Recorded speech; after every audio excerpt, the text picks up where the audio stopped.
students, we are going to learn about more basic principle of living beings or the life.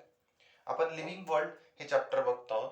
त्यामध्ये basic principle of a life बघतोय आणि as per बोर्डानुसार काही गोष्टी आपण छोट्या छोट्या गोष्टी आहेत त्या आपण बघतोय. मागच्या वेळेस आपण मेटाबॉलिझम बघितलं, ज्यामध्ये अनाबॉलिझम आणि कॅटाबॉलिझम ह्या दोन गोष्टी आपण समजून घेतल्या. आता मेटाबॉलिझम नंतर दुसरा एक मुद्दा आहे, show the tendency of a growth and development.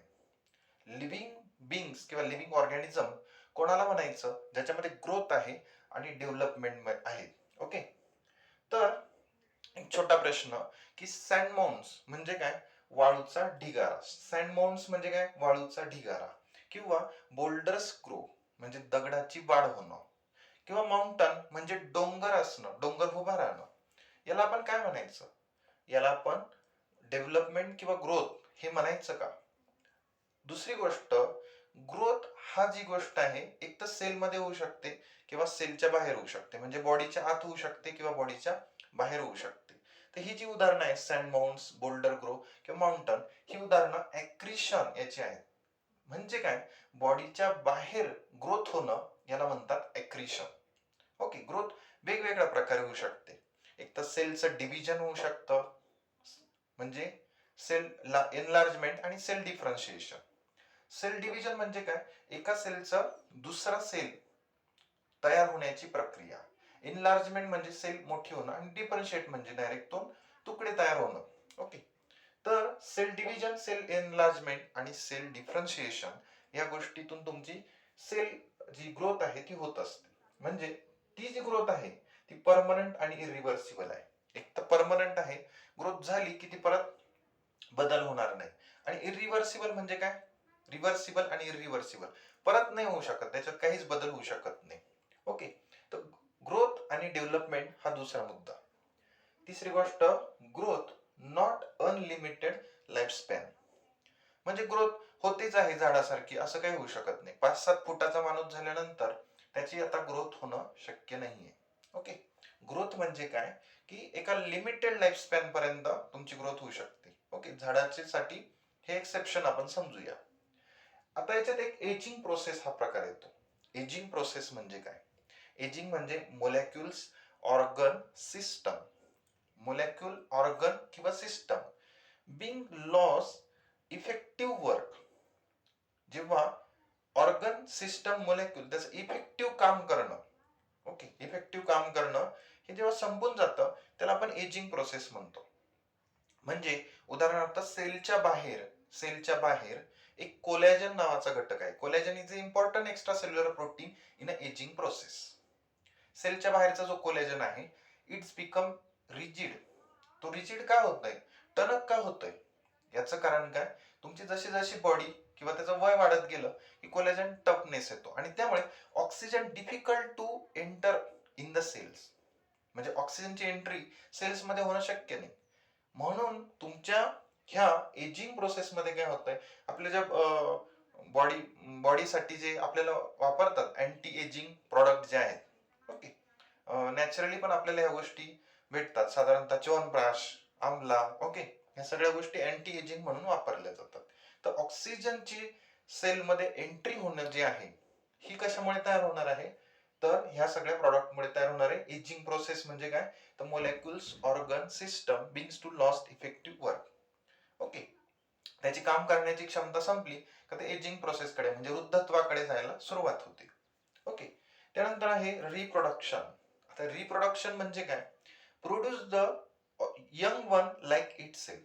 जो ऑर्गॅनिझम आहे, लिव्हिंग ऑर्गॅनिझम, हा त्याच्याच सारखा काय करू शकतो? प्रजाती निर्माण करू शकतो, स्पीसीज निर्माण करू शकतो. म्हणजे एकतर तुमचं असेक्शुअल रिप्रोडक्शन आणि सेक्शुअल रिप्रोडक्शन हे दोन प्रकारे तुमचं रिप्रोडक्शन होऊ शकतं.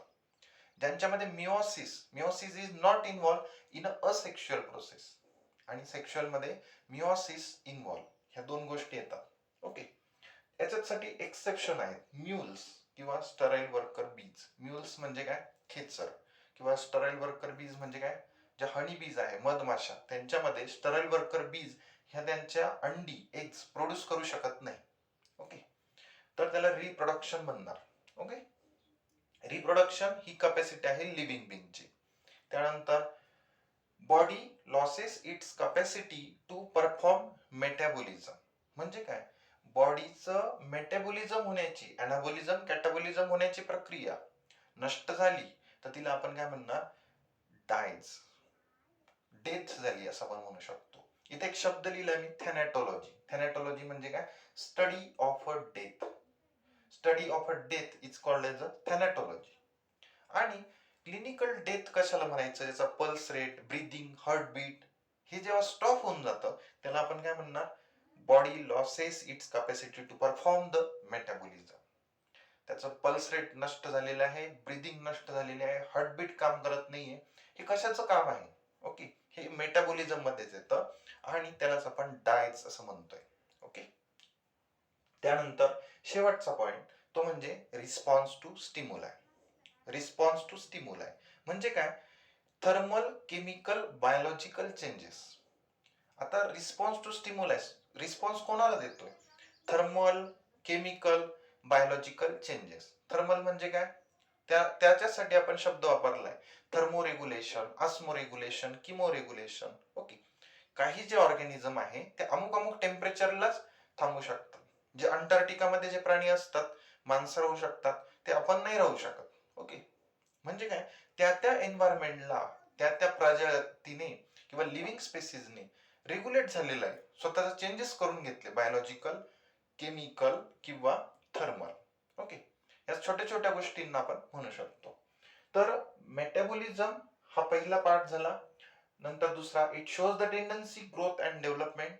दुसरा, growth not unlimited life span, म्हणजे एजिंग प्रोसेस, आपण त्याला असं म्हणू शकतो की एजिंग प्रोसेस, छोटीशी कन्सेप्ट त्याच्यामध्ये सांगितली.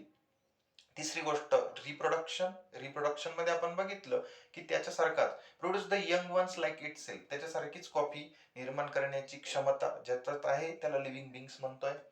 आणि body losses its capacity to perform the metabolism, म्हणजे काय, जर मेटाबॉलिझम होण्याची प्रक्रिया नष्ट झाली तर काय होणार, डेथ होणार.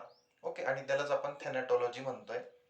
रिस्पॉन्स टू स्टिम्युलाय, शेवटी थर्मल, केमिकल, आणि बायोलॉजिकल चेंजेस, याला जर स्टिम्युलायला रिस्पॉन्स देत असेल तर त्याला आपण लिव्हिंग बिंग्स म्हणू शकतो. यानंतरचा जो राहिलेला पार्ट आहे, म्हणजे याच्याबद्दल आपल्या इथे बोर्डाच्या सिलेबस नुसार संपतो. एनसीईआरटी मध्ये अशा एक्स्ट्रा इन्फॉर्मेशन आहेत, ते बघण्यासाठी आपण पुढचा व्हिडिओ